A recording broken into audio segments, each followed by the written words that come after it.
Well, okay. Well, an hour and 21 minutes after the original start time, and I think we're finally ready to get going. You can never start without the drummer. Yeah, that's also true. Yeah, man, yeah. Also, leave it up to the drummer to, like, complicate everything, right? Yeah. Always the drummer's fault in the end also. You got to blame the drummer. Of course. I mean, when I played with Malmsteen, sometimes he would hit a wrong note, and he would turn around and look at me. Wait. Leave that for the actual chat, because Malmsteen is kind of an interesting subject. Yes, we definitely want to talk about that guy. We can do. You're awesome, dude. Thank you so much. Let's go ahead and do the intro. What's going on, everyone? Welcome to episode number 20 of Talking Perspectives, the official podcast of the Sonic Perspectives Media Empire. We're recording this on January 20th, 2019. We've had a lot of complications today getting this call started. So I want to thank the panelists, and I want to thank our special guest for all their patience and all that other good stuff, because this has been really, really difficult today. This is the first episode of the year. This is Gonzo, and I've got 3 panelists for you today. First up, I've got 2 of our repeat offenders, Jørn Blum. Hello. Rodrigo Altaf. Hey. And joining us today for the first time in far too long is the totalitarian overlord of Sonic Perspectives, Mr. Joel Barrios. It's good to be back under the new management. And I'm going to be making a small announcement about that later on at the end of the show. But Joel, do we have a special guest today? We do have a special guest with us, a New Yorker boasting a resume that could make the most seasoned musician pale, with more than 200 records under his belt and no signs to slow down. Let's welcome drummer extraordinaire John Macaluso. Woo! Oh, thank you guys. Good to be here. John, thank you so much for all your patience and for all the trouble that we put you through this morning. No problem, man. It's nighttime over here. What were we talking about? Oh, with the Malmsteen thing. Set the scene for us. What happened? Nah, I think we were talking about making mistakes. I said, it's always the drummer's fault anyway. You know what I mean? You got to blame the drummer. It just seems in life, they always blame the drummer. So, no, when we would play live a lot with Malmsteen, if he hit a wrong note, he would just turn and look at me to make it look like it was my fault. You know that this is more to make the blabbermouth headlines, right? What you just said. What was that? What you just said is gonna make the headlines of Blabbermouth, like, in a matter of seconds after we publish this. Oh my God! Yeah, you'll be famous again, man. Yeah, we would laugh about it all the time, man. But that's the way it was. That's the way it was. I called it a Z note. If he didn't hit an A, he didn't hit a B. I said, Yngwie, you played a couple of Z notes there. It's kind of cool that we're starting this discussion off with an Yngwie story, because, like, the first time I saw you, John, on stage was in the spring of 2001 with Yngwie Malmsteen. And, where? It was in San Antonio at Sunset Station. Ah, Sunset Station, man. I remember sitting with Jørn, and we were sitting outside, and we were like chilling out, like after sound check, waiting for the gig. And I remember he looked up at the sign. We played the Sunset Station, right? Yes, we did. And he goes, great title for a song. And then I think he named an album after it. Did he? An album or a song? Yeah, a song. Yeah, he actually he did a song on one of his records, I think. But I remember sitting there. Yeah, he goes, great name for a song. Anyway. That's funny. I didn't know about that. They don't do a whole lot of shows there anymore. Like, they had their deal run up with the House of Blues, and now I think they just do weddings and stuff there. Oh, really? Yeah, it was a fantastic venue for a while. Like, I saw so many shows there. My whole life, my mother was saying, John, join a wedding band. I could be like, hey, Mom, I'm in Japan, touring, big tour. She's like, okay, that's great. When you come back, maybe join a wedding band. But I said, I always go, Ma, I'll never play a gig where the Swedish meatballs have a bigger spotlight than me. Ooh, dig. No wedding band for me, man. Anyway, yeah, Sunset Station. That was a cool place, man. Yeah, and like what stuck out the most for me about that show, it was my first time seeing Yngwie, and I enjoyed it. I'm not gonna lie, but at the same time, I was watching Ark with some other guitar player. I didn't plan that. It just happened that way, man. Yeah. Tell us about that. What happened? How did Ark end up becoming Yngwie's band for like 3 months? What happened was, let me see. Okay, on the first album, it's really a trio. It's me, Jørn, and Tora. And for a bassist, because actually me and Tora wrote all that stuff and recorded it before Jørn even got in the situation. And so we had the demo pretty much done, and we were looking for a guy to sing on it and a bass player to play on it. So since it was a demo, Tora said, I'll play bass. Okay, you play bass. And then we were looking for singers at the time. And when I was in TNT, I met Jørn, because Jørn used to come and hang out with us all the time up in the studio. And Tora said, "Oh, I met that guy Jørn in England somewhere, and he'll sing on the demo." I said, "Cool." So Jørn sang on it, and it was unbelievable. But for a bassist, we kept the bass that was on the demo because it was supposed to be a demo. Actually, the first Ark album is really pretty much our demo, So when we got the deal to put the thing out, and I said, "Tora, man, but maybe we should say there's a bass player on it." So we changed his name to Todd Paulson. Don't ask me why, but on the record it says Todd Paulson played bass. It's Tora playing. But anyway, for the second record, for Burn the Sun, we were in Germany, and me and Tora wrote the stuff. It took about a half a year to write. And we went to Germany with Tommy Newton. We recorded it, and we had a bassist that was there playing. But in the end, he didn't really cut it. He wasn't cutting it. And also keys, we wanted a key. The thing was done in a strange way, Burn the Sun, but it turned out magic. But if you knew the way it happened, it was crazy. It was pretty much me and Tora. And we had the bass player there, but he didn't work out.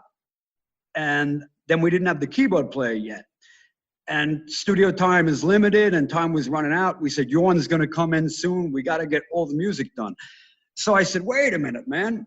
I'm in Malmsteen's band. What about if I call Randy Coven and Mats Lausen? Tora's like, okay, call them now. So I called the guys, and I said, what if we fly you over and you record the album? Okay. So we flew those guys over, and pretty much they learned the stuff right on the spot. And it was like an assembly line. While we were doing keys, then Jørn came in, and me and Jørn were writing lyrics, and we would go to sleep, and Tora and Tommy would record maybe keyboards, and then I would go behind the board. And so it was like assembly line. It was like in the army. One guy had to sleep while the other guy goes and records, and boom, boom, boom, boom, boom. And all lyrics were even done on the spot. Like me and Jørn would write a lyric, and then go in, and he would sing the lyrics and even melodies, man. So the only thing that was really done was the music, what me and Tora wrote when we went to Germany into the studio. And then everything was kind of like learning it on the spot, and it had to be done quick. But in the end, it came out pretty damn good, I'd say. Pretty damn good? It's one of my favorite albums of all time. Oh, that's beautiful. That's an amazing thing to hear. You made my night, man. But I mean, so it was, if you look at it, it's pretty much Ark with a different guitar player. No, Yngwie's band with a different guitar player. Yeah, that's exactly what it was. I saw Ark twice that year, except the first time they were basically a cover band. Wait, so you saw a real Ark show also? Yeah, I saw you guys at Prague Power too. Oh, okay. Yep. Amazing. That was our last gig. What? Oh man, what a shame. What a shame. Yeah, I think it's when I look at it now, I mean, everybody got along in the band, but then problems started to happen. But I think we're kind of three of the stupidest people in the world when you think about it, because we should have, no matter what, kept this thing going, and it would have been a huge band. Yeah, definitely. But internal problems, it kept reoccurring, and I tried many times to restart it, man, but it just never worked. And the third album, the music is almost written for the third album, and a lot of lyrics are written, but, I don't think you're ever going to hear it. Okay, why not? Like, what happened that, like, you guys just kind of, like, stopped? Oh, no, it was, I don't want to sound like gossipy, but, it was like it's hard to explain, man. It was, musically everybody clicked, and we were friends the whole time, but, then when things started to kick, that's when people change, when things started to really happen. It became like there was some problems in there, and it kept reoccurring, and everybody kind of went their own ways. And is it the admin side of things, John? Would you say it's the administration side of things in the band, or? Yeah, say it's not musical problems. Uh-huh. Yeah, pretty much what you're saying. Yeah, administration type things. Yeah. It just reoccurring, and I got kind of sick of the whole problem reoccurring, so we decided to just split. And unfortunately, Mats and Randy passed away, which was that was heavy. Yeah. Yeah. And almost in the same year, but I don't know, man. ARC was my first band I ever put together. And besides, like, when I was a kid, putting bands together in the basement, but it was like my first thing I put together, and it was the best thing I ever put together. It's just a shame. I had to try to restart it, but it just never worked out the same. So never say never. You don't know what's going to happen, but I'm not really sure right now, I got a question about that, John. I mean, obviously we cannot change the past. Maybe we can do something regarding the future. The 20th anniversary of your debut album is coming up. So have you given a thought about, like, putting together some sort of, like, celebration of the actual beginnings of ARC, even though you might be using different musicians? It's a tricky situation on the ARC thing, man. I mean, we're talking kind of through other people to help us mediate everything, So I really can't say what might happen. Probably not a reunion, but there might be something happening ARC-wise. But, it's pretty much like, I don't know, man. The 20th anniversary is coming up, so that's why I say never. You never know what's going to happen. But I always wondered how bands like Pink Floyd and stuff like that, I'm like, come on, guys, just talk and get together again, But sometimes it's not that easy, man. Sometimes it's not that easy. But we'll see. We'll see what's going to happen. I mean, for 20th anniversary, I'm sure something in some way will come out. Maybe. I mean, let's just say we're talking through some other people, like, to mediate some things, And for me, I mean, yeah, it would be to get together and do a new record or do a tour or something. It would be a dream, of course, but a lot of things would have to be different, meaning us three are just musicians and nothing to do with business. And, we just get behind the drums or strap on a guitar and play. That's the only way it'll work. There always has to be like, it's like three kids in a school. We need the teacher there. Yeah. Hey, so I heard one of your new bands, Stone Leaders, about a week ago, and am I crazy, or does it sound like that might be the arciest thing that you've done since ARC disbanded? That's a good word, the arciest. Yes. Yeah. No, dude, I absolutely love what you're doing on that album. I mean, everybody's on point. Everybody's doing their own thing. It's weird. It's crazy. It's eclectic, and it sounds like a whole thing. It sounds very deliberate. There's nothing weird about it. It's just there's just so much going on, but it's not forced. Yeah. I mean, Stone Leaders is a great situation. It's a great band. The album's going to come out next month on the 24th. It's coming out, and no, I mean, there's not really. When we recorded that, there wasn't really a plan of make it ARC-like in any way. Like, I didn't say this is my new ARC. It wasn't like that at all. But I co-wrote the music for ARC and, of course, the lyrics. So there's going to be that no matter what, you know? And again, what you might hear there, it's kind of a band with not really, there's no real rules, you know? Kind of, it doesn't have to be that way when we wrote it. There's really no rules to it, like Ark, you know? And of course, Dino is a big fan of Jørn. Dino is one of the singers. So that, again, is going to come out no matter what. But when we recorded it, I didn't say like, oh, be more Jørn Lande here. It was nothing like that.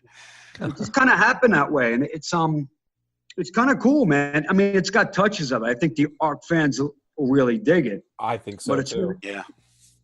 But it's different. It's different in a lot of ways, too. And no, I'm glad you dig it, man. Yeah, that's coming out next month, man.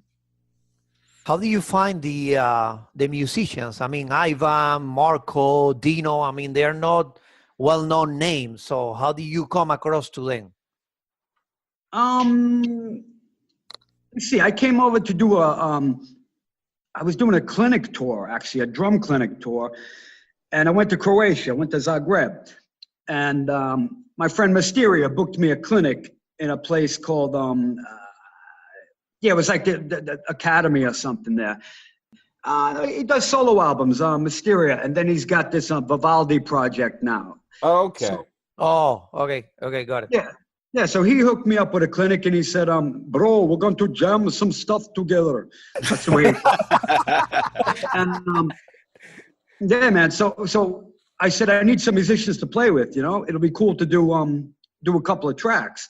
So he said, okay, I got a great guitarist and a great bassist. So I went there and without even, we did like a quick sound check. And we played like, I don't know, maybe a half a song. I said, these guys are great. But then when the people came in for the clinic, and we never rehearsed it, but we did Burn from Deep Purple and we did a couple more tracks and they killed it. The guys were great, man. And it was Ivan and Marco, the bassist and the guitar player for Stone Leaders. And I said, this is a really energetic and, cool situation. And me and Ivan talked and I said, let's keep in touch through like email and phone and maybe we record something together. So then when I came back and I had some time, we started to just send stuff through the mail. I sent them drum tracks and that's the way we started. I would just go record drum tracks and send it to him. He would record some guitar, send it back. And a vocal idea. And that's the way we kind of started. And then I would send him some lyrics and he would sing it. And eventually we had enough for almost an album. So I flew to Croatia, went to his studio and popped down the drums and he popped down the guitar. And Marco popped on the bass. And the thing is, then we're like, what are we going to do now if we make a record? I said, I don't want a 5-piece band. It looks too nerdy. I said, and he said, I know some guy who sings too and plays keyboards. So we had Dino come down and we checked out Dino and I said, this will be perfect, man. It'll be a 4-piece. The guy could sing and play keyboards. And I said, but then Ivan was like, wait, but 2 singers? And I said, yeah, my favorite band is The Who. You got Townsend and Daltrey. And he said, it's a cool idea. So we pretty much did the album with 2 lead vocalists. Sometimes singing together, sometimes singing separate. And it's just kind of a cool thing. And it's a 4-piece group, you know? And John, where I trace a parallel between Ark and Stone Leaders as well is how there's a lot of space between the instruments at a time when compression dominates the industry and the loudness wars are still so prominent. But the other thing as well is how much the compositions are drum driven. And you use a lot of linear drumming in there as well, right? Exactly, man. I mean, what we did with Ark was pretty much like, okay, well, it wasn't like a band like, I don't know, just I'll throw a name out there, like Dokken or something, when it's probably written with a guitar riff first. It's riff driven, yeah. Yeah, I mean, it's not riff driven really, it's the opposite. It's like Ark was a kind of thing where I would come up with a drum groove. Like Heal the Waters, it's kind of, the verse is kind of a James Brown beat. Doom, doom, da. So I laid down that groove and Tor would kind of write to the groove. That's the way a lot of stuff was started. And Stone Leaders is the same because the Stone Leaders, I recorded all the drums here in Italy with an arrangement in mind. And I sent the drums to Ivan and he wrote over the drums. So I think that might be another similarity. And another thing I do is linear drumming, where linear means nothing touches at the same time. So I never put a hi-hat with a kick drum or a tom with a kick drum. Everything is separate. So if you do that, you got 2 hands and 2 feet, you could have one musician play the right hand, one musician play the left hand, one musician play right foot, you know what I mean? So in that way, you get strange rhythms from 3 or 4 different instruments. And we do that in Stone Leaders also, you know? So it's just a different way to write, man. And I like as well that this, you know, there's a lot of proggy undertones in it. It's not exactly prog, but there's prog influences, of course. And yeah, prog is a 4-letter word sometimes, man. Yeah. Well, and you have like a prog song that says what they want to say in 4 to 5 minutes, which is something new for me. You know, a lot of prog albums and songs, you know, take a long time. Yo, you're right. To say the message they want to convey. You know, there's albums that take forever, you know, but that's not your case for sure. Yeah, I mean, that's interesting. I mean, that's cool too. Is another thing we planned. Let's not make a song that drifts too much from you know, the intro. Sometimes you listen to a prog song. I mean, I love prog, don't get me wrong, man. Sometimes you listen to it and you forgot what the first verse was doing, because it's like dinner time when the finale comes, man. The other day I started listening to an album. My daughter got sick, she got better, and I still hadn't finished the album, man. But I'll be here all week. That's good, man. Yeah. But yeah, I mean, we kind of concentrated on that too with Stone Leaders. We said, let's make songs that people can relate to, and they're not so far out and so long. Another thing is with Odd Times. I mean, you know, I think progressive rock, they used to call it art rock, you know, in the 70s, and then it became progressive rock. And I think bands like Genesis and Yes, they didn't deliberately say, let's make it a 9/8. I think it became 9/8 because the vocalist was trying to tell a story, and maybe they needed an extra beat for the vocal line, or it was more fantasy to put it in 5/4, you know? I don't think it was so planned with the number thing in those days. Now it kind of is, you know? Yeah, just for the sake of being complex or complicated and whatnot. Exactly, man. One thing I also noticed is that there's always a song with a Latin flavor in your albums. Then in this case, Electric City, but you also had the Hunchback of Notre Dame. Dark album, and just a little. Oh, just a little, so good. You know, the way the whole Latin thing started. I mean, I was always into Steve Gadd and Al Di Meola and stuff. I actually auditioned for Al Di Meola, but this is a crazy story. A friend of mine. Wait, say that one more time, John. I auditioned for Al Di Meola. Oh my God, that would have been incredible.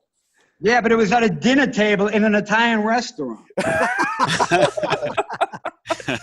Okay, tell the story. I want to hear this. Okay, we go to my friend Hernan Romero. He played with the trio, you know, with Di Meola, and he was a guitar player. He would play the cajon, and he would sing and he said, yo, man, he talks like you guys. Al needs a drummer, man. I'm joking. He said, Al needs a drummer. I said, okay, man, I want to audition. I love Al Di Meola. So we went to this Italian restaurant somewhere in Manhattan, and I meet him, and he's like the Don. He's got like the white scarf around him, and he's sitting there, and you know, I'm a big fan. And he said something like, you hear this song right now? They were playing his music as we were eating, and he says, it's called tiramisu. I actually named the dessert. No, I named the song after this dessert. Anyway, so we're hanging out, and I didn't realize my audition was going to be this way. But he takes a sugar package, a little package of sugar, and he starts shaking it like a shaker, and he's making perfect rhythm, like with the sugar package, man. Right? And he goes, pick up the spoons and knives. I pick up a spoon and knife, and I start playing on a glass. And Hernan starts singing, and before I realize it, we're doing a tune at the table. And in the end, maybe I didn't play the glass of spoons good enough, but I didn't get another call. Oh man. I never actually got to be behind the drums, but a true story. But anyway, That's heartbreaking. Yeah, heartbreaking. But I was always a fan of that style of music. So when I met Tora, it was Conception and TNT. We rehearsed in the same place. Ah. All right. So after rehearsal, those guys would leave, or TNT would leave, and me and Tora would hang out. And the first thing we would do, he was into the Demiola thing too. So he would kind of play some Latino style thing, and I would do all the stuff I learned, you know, Latin rhythms and Brazilian. But then I would pop in some double bass and some, you know, odd times. And the first thing we wrote was like a Latino thing in odd time with double bass. And that's how the whole thing started, like flamenco with rock drumming and prog drumming. And we said, this is cool. I don't hear it much. So that's pretty much how the whole ARC thing started. Okay, John, let's take a little bit of a detour here for a moment. I'm sure that we will return to Stone Leaders again. You played drums in the Tomorrow's Eve album they released last year, and you'll be playing with them again at Pro Power USA next September. Therefore, you'll be returning to the festival again since you were there with Labyrinth last year, 2018. Are you also playing drums with Tomorrow's Eve in their upcoming European tour, the one that is starting in May? Yep. I'm gonna do the tour. So it's Tomorrow's Eve and DGM, my great friends. So that's gonna be a blast, man. Tomorrow's Eve is it's an unbelievable record, man. I mean, it's really, really cool record. I love it, and they're really good guys from Germany. So yeah, I'm gonna do the tour. Okay, so how long have you been with Tomorrow's Eve? No, actually, all I did was record the record with them. I went to Germany, recorded it as a studio guy, and then Martin wrote me that they're gonna start booking gigs. And I said, I mean, I love the band, I love the album, so I agreed to do it. So in May, we're gonna start touring. So it's more like you're like sitting in the drums for them during the tour, but you're not an official member of the band per se. I'm not, that I don't know. I don't know. It's like, you know, still to this day, TNT never asked me to join TNT, and that was 20-something years ago. What? Oh, my. But no, I mean, I love the band, so it's gonna be fun to tour with them, and I love the record, and the guys are really cool, so we're gonna do it. And then September we do Prog Power again. Yes, sir. You'll be there again. Yep, and that's gonna be what, your third time at Prog Power, right? Arc, Labyrinth, and now Tomorrow's Eve. Yeah, and then I did a clinic. I think 2007. It was me and Matthias from Free Kitchen. Yeah, Free Kitchen. It was kind of yeah. It was. We both did clinics there. So I guess it's technically my fourth time, but I love Prog Power. It's great, man. Yeah, it's a great time. And yeah, man, that audience loves you, dude. Like everybody like just kind of like whispers about you like, oh my God, Johnny Mac. True story. Funny. That's funny, man. Yeah, I mean, Labyrinth is cool. I mean, it's a different head as far as like, well, if you listen to the Labyrinth album, the big one, Heaven Denied, it's a lot of like, yeah. But, man, which is great. It's brilliant. But when we did Architecture of a God, the album I recorded with Labyrinth, I was talking to Olaf, and he said, why don't you do some stuff like you did with Arc, like on these tracks? And I said, I could do something like Absolute Zero, where I'm playing like a jungle rhythm instead of dugga with the double bass.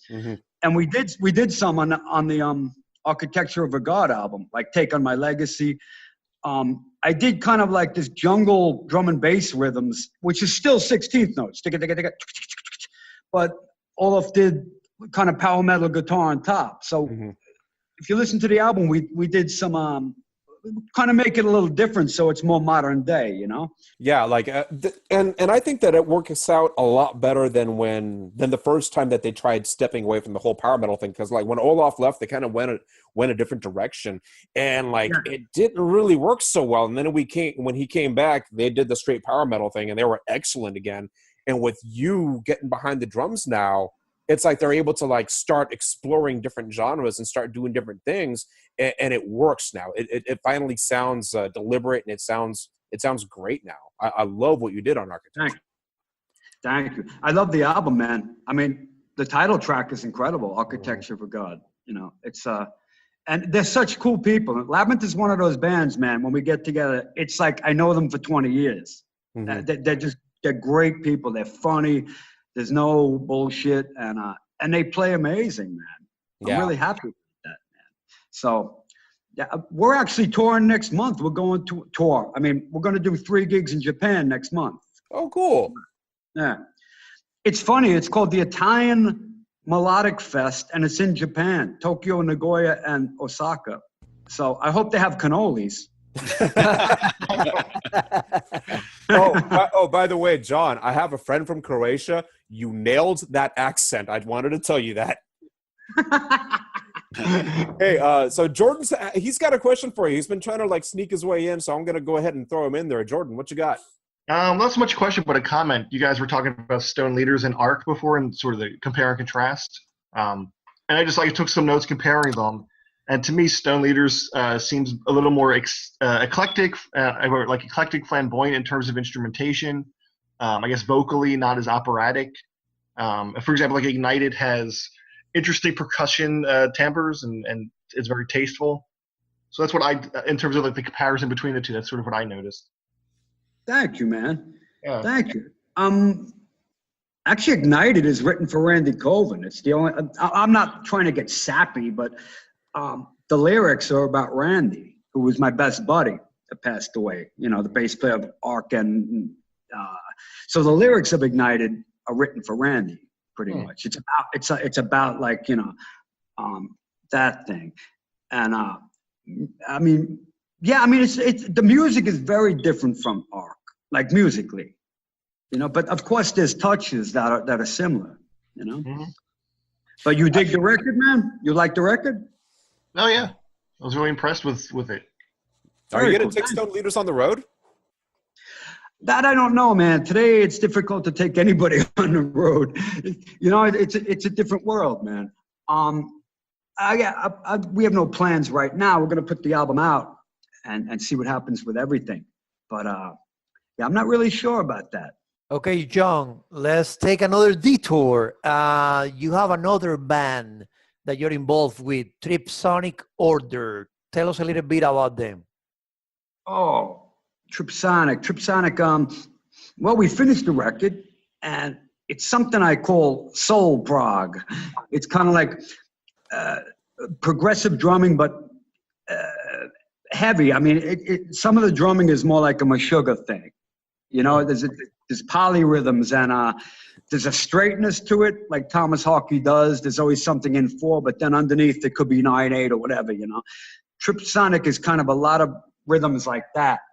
And musically, again, the guitar is very heavy, but I have a singer, a great singer from Brazil, and he's kind of a mix between like a Corey Glover and even Stevie Wonder in points. Ooh. And it's really interesting. It's something very different, man. It's like soulful vocals on top of really, really heavy prog type music. So we finished the record, and we're just trying to see how to get it out and who to get it out with, and you know what to do with it, because everything's kind of a different world today, man. It's not like it used to be as far as the record business and getting albums out. Yeah, you know, sometimes you're better off doing it yourself, like the rap guys do, or starting a label. It also helps that they keep their expenses down by not having actual musicians most of the time. There you go, man. Actually, I recorded with KRS-One once. You know who that is? Really? Okay, Yeah. Tell us about that. I was unbelievable. A friend calls me. He's like, "Yo, you know KRS-One?" I said, "Of course." He said, "Come on in the studio, man, like tonight."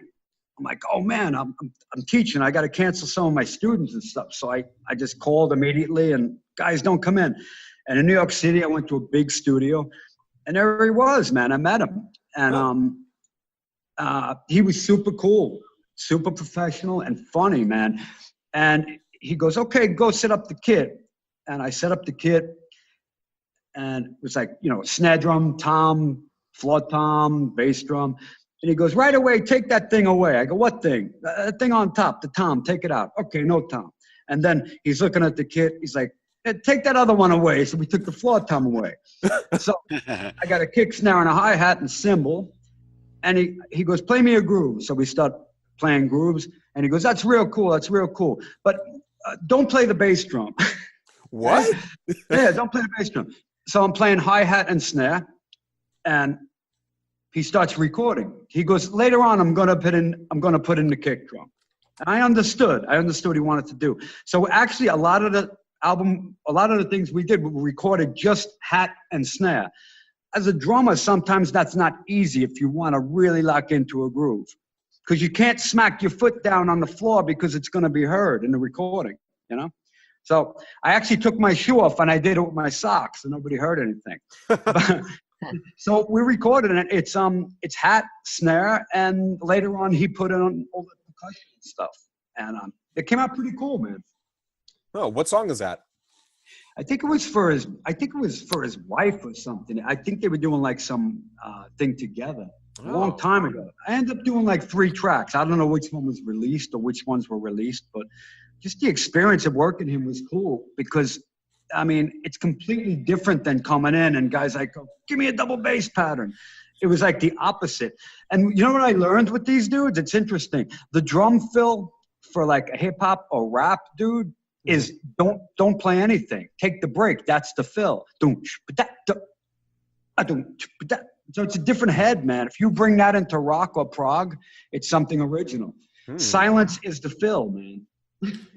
I love how different genres can learn from other genres that you wouldn't normally expect. You know, like did you take anything from that KRS-One session and like apply it to your drumming elsewhere?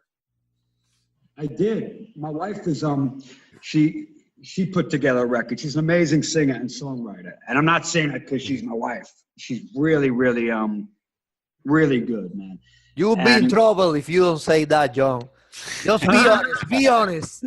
I am. It's unbelievable. Her voice is very similar to Annika. I mean, really, it's but the way she writes is very dark. It's almost like a perfect circle. And it's weird for a female artist to have that type of vibe. So she had a drummer, she had a band, but the drummer didn't work out. And she always said, I don't want you to play, I don't want you on my record because people are going to think like, oh, you know, John and his wife, blah, blah, blah. When the drummer didn't work out, I said, I'll play. And I went in and did it. And I used some of that silent thing as a fill on the record. And it came out really cool. And it's the first time I did it. So it's something I might start doing more. Shutting up. Johnny, shut up. So instead of the big fill, I just... Cool. And what's your wife's name again so that we can look for this? Her name is Manu. M-A-N-U. But the band name is M-A-H-N-U. And that's also pronounced Manu? Yep, just Manu. Emanuela is her real name. But so everything's recorded, but they're mixing now. And mixing is always the bitch, man. When it's ready, it's gonna come out. Hey, John, I think Rodrigo wanted to ask you something about your work with Michael Romeo. Oh, Romeo. Yeah, taking yet another detour in this conversation, man, because War of the Worlds Part 1 was on my list of prog metal albums of the year last year, and I still listen to it on a weekly basis. You guys rule, man. I got to thank you. I saw your list, and you put Romeo, I think, at number 3, and unbelievable. Thank you for that, man. I mean, I'm really happy about it, man. But it's a big album, man. I mean, big as far as a lot of work went into that. And you could tell Mike he never left the studio, man. He was like pumping for a year writing that stuff and recording it. And well, I still listen to it to this day, and I'm still not able to pick a favorite from that album. And it changes at every listen. That's so cool. Yeah. Well, give me one of your favorites for 1 week. Well, Oblivion, for example, you know, and Jin. I just saw the other day. I saw your drum video for Jin. That's amazing as well. That's my favorite. Yeah, and so is there an estimation about Part 2 when it's gonna drop? Or I heard that it's like 70% already done. Yeah, you know, Mike Romeo, let me see. I never met him before okay, what happened was this, man. ARC opened for Symphony X and Camelot at the Prague Power in 2001. Mm-hmm. And I saw Symphony X. I was there. Yeah, you were there. Yep. That was a cool time, man. Yeah, it was a magical weekend. But don't let me interrupt. Go ahead. No. I've been talking the whole time. But yeah. So that's the one time I heard Symphony X, you know, and they were brilliant. They were great. But me and Romeo, we knew of each other, but we never met. And we only met when Jason got sick and I had to fill in for Symphony X. Mike called me and he said, "Yo, man, can you do this? We need someone like really soon to do these tours." And I said, "Of course I can do it, man. No problem." He goes, "You sure?" I said, "Yeah." And he sent me the first track and I almost had a heart attack. Oh, no, I mean, I almost, I was like, holy shit, I got to learn this stuff in like 2 weeks and play it, man. And, you know, when we did the tour, we became great friends. And that's how we met pretty much on the Iconoclast. And we became really good buddies. And he called me and he said, you know, "I'm ready to do this record with you. But I think I want to do enough songs to make 2 albums." And I said, okay. So I went to my buddy Simone Mularone, the guitarist of DGM, and I went to his studio in San Marino, where we also recorded Labyrinth there. We work a lot together. And I recorded 18 tracks of drums. So there's 18 songs done. Mm. Yeah, so we did the first album. So the second album, the drums are almost done. I think we're going to do maybe 2 more tracks. And a lot of the vocals are done, and a lot of the guitar is done. So it's almost there, you know? And it's even sicker. It's like the second album is more of the real playing, where, you know, a lot of the more complicated stuff is on it. It's a great, wow. Yeah.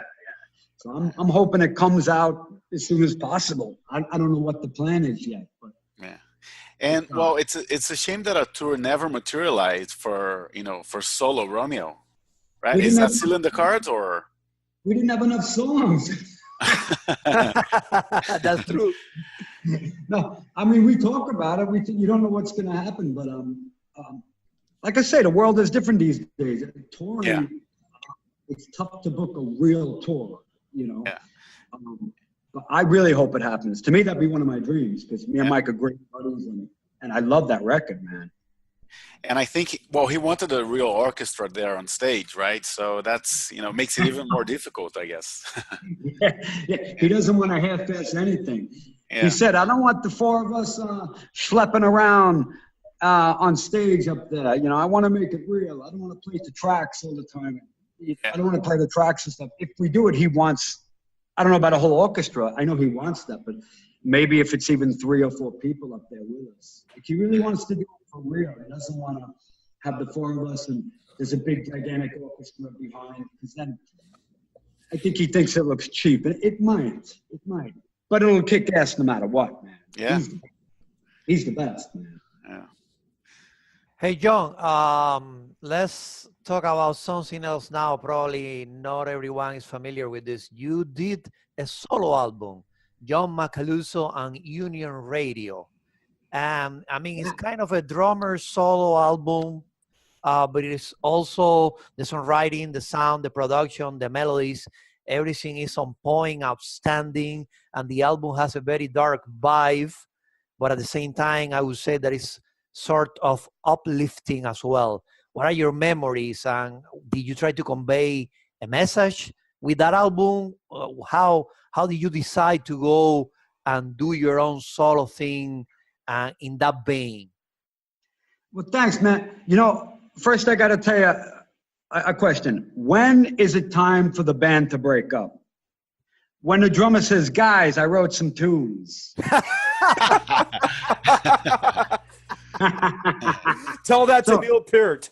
It is, man. I mean, some of my favorite drummers in history, incredible on the albums, but when they do a solo album, it's like, you're like, oh my God, what the hell is this? So drummers are not known for making great songs. But I was a songwriter before I was a drummer. I remember my first song. Me and my friend Michael Gill across the street, he played the top string of a guitar, acoustic guitar, because he only had a top string. And I played a pool stick. And the song was called Swimming in the Pool. And it goes like, yeah. This is my first song. I'm going to sing the chorus to you. Swimming in the pool ooh, is very cool, is very cool. Swimming in the pool ooh, is very cool. That was my first track. Oh, my. Is this prog? If I put it in 7, it can be prog. Swimming in the pool, swimming in the pool, swimming in the pool. It can work. Swimming in the pool. Okay. I hope you didn't copyright that because I'm going to steal it. You got it, man. Yeah, but the true story about my solo album, one night I was with some buddies. We went out drinking and I came home and I was like, I got an idea. I'm going to make a solo album. So I don't even think I remembered, but I woke up in the morning and I wrote to a bunch of record companies that night. And there was a lot of like misspelling and shit. And in the morning I had 3 responses, people interested. And I go, oh my God, hey, wake up. This is a good thing. So I ended up working with one of the record labels and they agreed that I could make a record. And then I'm like, okay, what do I do next? Because I don't play an instrument, but so what I did is the album is called John Macaluso and Union Radio, The Radio Waves Goodbye. So correct. It's like with Stone Leaders, I went in and I recorded all the drum tracks and then my money was finished, my budget. No, but another joke. But I recorded all the drum tracks and with like an arrangement in mind. Something that could still be changed because we did it in Pro Tools, you can still edit. And then I flew around the world pretty much to go to people that I really liked their playing and friends from the past. And I would sit with them and kind of write songs together. And the first one was Marcus Foley. You know him? Yeah. Yeah, he played with James LaBrie for a while. Exactly. Right? Yeah. Exactly. That's where I met Marco. So I went to his house in Italy. I stayed there and I played him like a drum track. And he goes, okay, what do you want me to play? And I'm like, yeah, play something cool. And he goes, no, what do you want me to play? Like, what? And I'm like, oh shit. So I went into the bathroom and I'm thinking, oh my God, what am I going to do now? This guy wants me to give him a riff. So I thought of a riff in my head when I left the bathroom and I came out and I sang it. I said, doodaloo, doodaloo, doodaloo, doodaloo, just like that. And he deciphered what I was trying to tell him. And he wrote pretty much over, trying to hear what I'm saying in my bad voice. And that's the way I did all the guitar stuff with people. I just try to sing it to them a little bit. And with vocals, it was the same. James LaBrie said, what do you want me to sing? Send me some lyrics. So I sent him the lyrics and he says, how do you want me to sing it? And again, I'm like, sing something cool. But he goes, no, you got to give me a melody. So I really badly sang into a microphone and gave him a melody. And he did Soul in Your Mind, the first track. So the key to doing a good solo album is have good musician friends. So good. What a great advice right there. So, okay, let me take a short sentimental moment here and now. Jørn tomorrow passes the half century. He's turning 51. Therefore, happy early birthday for you. Thank you so much, man. Thank you so much. I can't believe it, man. 51. Que vecchio. Now, looking ahead, Jørn, looking ahead, what are your most immediate musical plans for this year? Musical plans? Well, the main thing is my drum DVD I'm doing. I'm doing my first drum DVD. Oh, that's awesome. And, nice. Yeah, I did half of it with Simone Mularoni up in San Marino, the same engineer which I do Labyrinth and Mike Romeo. Mm-hmm. So I filmed most of the drumming there. And then last night I finished the rest of it in Rome. So all the drumming is done. And now I just got to do the speaking parts, you know, about what I'm playing. And so that's the main thing right now, is finish the drum DVD. And you do like drum. You are actually a teacher, right? Like kind of a daily basis, correct? I used to be. I had a music school and everything. Now I just teach privately once in a while here in Italy. But I do a lot of clinics. Like I travel around and do clinics, and you know, I'm big into the whole drumming education thing. Now it's a lot different because drummers, a lot of them, they just go to YouTube. We didn't have that. You know, you had to study with someone and read a book, you know. It's different today. But yeah, my main goal is to get the drum DVD out. And then I'm also doing some touring with Jennifer Batten, who is amazing. One of my favorite. Yes, she is. I swear she has like 15 fingers. She's unbelievable, man. Yeah. And yeah, man, just keep making records, man. Making albums. That's what you do best, you know? Yeah. Thank you, man. Hey, so what are you doing with Jennifer? We're gonna do we got some gigs in April. And we do some songs from her record, and we do a lot of Jeff Beck because she played with Jeff Beck. Oh, I didn't know that. Yeah. It's interesting. We were traveling one day.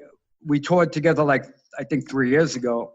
And we're driving in the car, traveling to the gig, and I said, your first real gig was Michael Jackson. She said, yeah. I mean, that was my first like gig. Wow. I didn't realize that was the first. Yeah, and then you got Jeff Beck gig. Yeah. And I go, look at you now. You're traveling with me. I said, your career is really kicking. No, but she was laughing. But unbelievable guitarist, unbelievable person. So, John, I'm a big vinyl fan. Do you collect vinyl at all? Wait, well, I didn't hear you. What'd you say, bro? I just said that I'm a big vinyl fan, and I'm asking you if you collect vinyl at all. Wait, I'm sorry. Malmsteen messed up my ear. 1 second. Are you a vinyl file, John? Do you like LPs, wax, records, the big black circle? I love them, but I moved to Italy, I didn't really intend on it. I came here to do a clinic, and I never left. I've been here for like 6 years. Should we blame your wife for that? Of course, man. It's always the woman's fault. So you're in good company because it's always the drummer's fault and the women's fault. Exactly. But in my apartment, it's always the husband's fault and the drummer's fault. No, but I love vinyl. I'm big into it. But I went back last year to my parents' house in New York, and I went to look for my stuff, and all my vinyl was gone. Hundreds of records. No. And my mother said, you didn't need them. They were old. And she sold them to like Mr. Cheapo Records for like, 25 cents each. So I don't have any more vinyl. Christ. Well, the reason why I was asking is probably there comes again politics and everything. But have you ever thought of releasing ARC, the 2 albums on vinyl? I mean, there's a big vinyl resurgence going around. It's been going around for years. And vinyl sales are kicking back into place big time. Probably this is not a decision that you can make, but I mean, have you ever thought of it? Yeah. I mean, we thought of it. You don't know what's going to happen, man. But I mean, yeah, we thought about it because those albums, I mean, even the first record, if you look for the first album, because it's out of print, just on the internet, it's like really, really expensive because I think there's only a couple in existence still, but vinyl, I got a lot of offers to do it from a lot of different companies. I'm not going to say anything, but yeah, we've been talking and thinking about that. Definitely, that would be fantastic. Yeah, it would be unbelievable, man. I would love to see it on vinyl, actually. I would love to hear it on vinyl, but maybe, man, maybe. Yeah, never say never. Never. I just did. John, we are so grateful for your time and for all your patience. I just have one last question for you. Hit me, baby. Okay. So I was reading your Wikipedia article. What? I was reading your Wikipedia article. Wikipedia article. Yes, sir. And I thought, wow, this really sounds like John could be talking himself. Did you write your Wikipedia article? You know, it's funny, man. This is crazy. I asked my wife the other day, I said, what the hell is Wikipedia and how do you get one? Man, guys, I'm totally serious because I'm always behind a drum kit. I don't know how that thing came up. How do you get it? What is Wikipedia and who did it? I have no idea. I didn't do it. Oh, okay. Well, must have been a friend of yours because it sounds an awful lot like you. So how do you get a Wikipedia? You already have one. You already have one. Yeah, but how? Somebody wrote the article for you. It's like an open source encyclopedia, you could call it. Yeah, that's why, because somebody wrote that I was born in 1967. And I said, that has to be changed. So somebody changed it somehow. I really know nothing about the thing, man. Serious. I hate to sound like an idiot. Huh. Oh, you're not. John, it's been wonderful having you on the podcast, man. Thank you so much for joining us. Thank you so much for all your patience. Thanks for all the wonderful music, man. Thank you. Looking forward to see you again, man, next this September. Let's have another beer next September. Yes, let's do it. Yeah, you have to definitely, all you guys come over, man. We've been trying to convince Rodrigo, man, but he's a pussy. He doesn't want to come. I'm not a pussy. I said you got to buy that guy a ticket, man. I have a new job, John, which is good news, and I'm starting on the 28th, so I'm considering going to Atlanta this year, but let's see how things played out in the job first, and then I'll make a decision. Yeah, it'd be lovely to see you, man. His new job won't let him take a Saturday off. Can you believe that? Yeah. Yeah. Hey, Joel, you're in New York? Are you living in New York? No, I'm in Miami. Oh, you're in Miami. Yeah, yeah. All sunny here. Everybody else in this country is under snow. I mean, other than Texas, obviously. But I'm really here, like, warming up in 67 degrees right now. Oh, nice. It's freezing here. I can't feel my hands, man. And you say that you can play drums, you cannot feel your hands? Man, I don't believe you anymore. Yeah, I quantize it.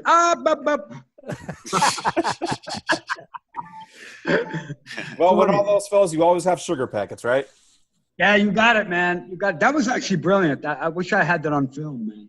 Very much, and I'm glad we got the technical stuff out of the way. Yeah, thank you. Thank you very much for your time, man. Thank you for joining us. You're a great guy, and it's a pleasure to have you with us. It's going to be cool to hang out again, man. I hope I meet all you guys. And thank you again for the credit on the website and the thing with Romeo and just promoting and keeping it real, man. You guys sound like you really know what you're doing. Sometimes I read things from other websites and obviously they don't investigate. They don't even know who the real band is. You guys really are detailed. It's good, man. Thank you for that. Thank you, John. Have a good time, man. Take care. And happy birthday, man. Yeah, hey, happy birthday. Happy birthday again. Hey, wait a second. Tomorrow's my dad's birthday, too. Hey, and my friend Sam's birthday is tomorrow. Hey, man, I was not with your mom. I promise you.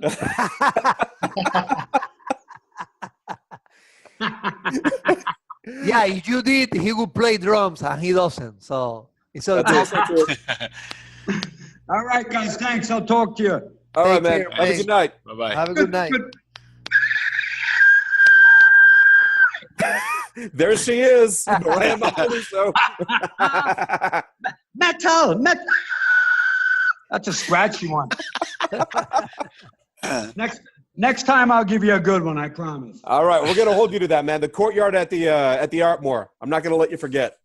Oh yeah, man, that's a great hang. Yes, it is. What do you think is a better hang, like the hang after the Star Trek convention or the Prague Power? I would have to say Prague Power. Yeah, me too. Yep. Me too. Man, what a great discussion with a great guy. That was John Macaluso once again, drummer for Labyrinth, TNT, ARC, Stone Leaders, Tripsonic Order, Yngwie Malmsteen, Michael Romeo, KRS-One, Starbreaker, etc., ad infinitum. I can't keep track. He's been on over 200 records. Wow, what a fun chat. That's going to do it for this episode of Talking Perspectives number 20 and the first one of the year 2019. I mentioned at the top of the show that I had a special announcement to make, and that is this. Mr. Nick Andreas has decided that he's going to take a leave of absence from the podcast, and I have been asked to take the reins for the moment. So, I will be the host for Talking Perspectives for the foreseeable future. I do plan on keeping the format of the show pretty much the same, but I am going to be making a few changes here and there. Nothing too big, but we're going to roll them out a little bit at a time, see how that goes. I do want to give a shout out to both Joel and Nick for trusting me to take the reins on this one, and I do want to make sure that the door is open for Nick to join us as a panelist or as a host anytime he wants. The Talking Perspectives podcast is part of the Sonic Perspectives vast media empire, and you can check out our artist interviews, album reviews, tons of great concert photography, and other prog rock and metal related goodness at sonicperspectives.com.